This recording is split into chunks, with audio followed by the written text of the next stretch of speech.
Hi, this is Gil from Novisign. You already know our dude, and today the dude has a new device to show you. Nir. What's up, dude?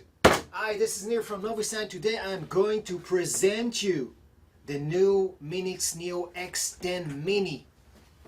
Watch this little thing, this little guy. This is one of my most favorite. Come closer and take a look.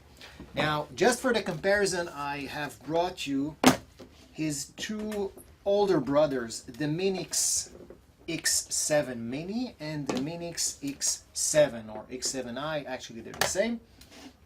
Just to show you the comparison, like you see, it's a little bit bigger than the Minix X7 Mini and much smaller than the Minix X7, which is not mini. Okay, so what's new about this little box? First of all, it's metallic.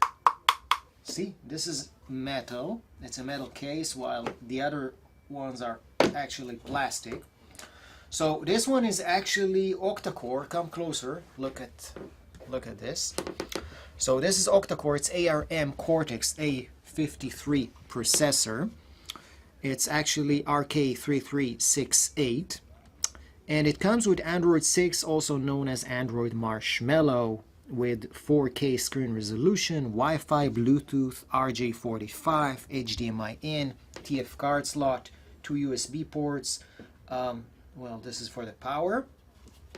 Nice little antenna. And this is an OTG port.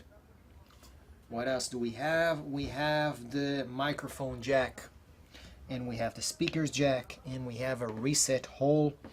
And what you see here, this is the infrared little window, because it also comes with infrared remote control, which I haven't brought with me, as well as the power supply, but usually they're very standard, which comes from Minix company, which we're very fond of. So this is something new from the last few months. Again, Minix Neo X10 Mini. Has great abilities, 2 GB RAM, 16 GB storage, actually like this one, 60 GB, but much stronger because this is an octa-core processor. Can display 3 videos at the same time, even more than that. We haven't tested if it can play more, but 3 videos, I think it's more than enough. Also can come with a rooted firmware if you need. Warmly recommended. So if you'd like to hear some more, please visit our website over here. Again, thank you for coming. This is Nir from Novisign, signing out.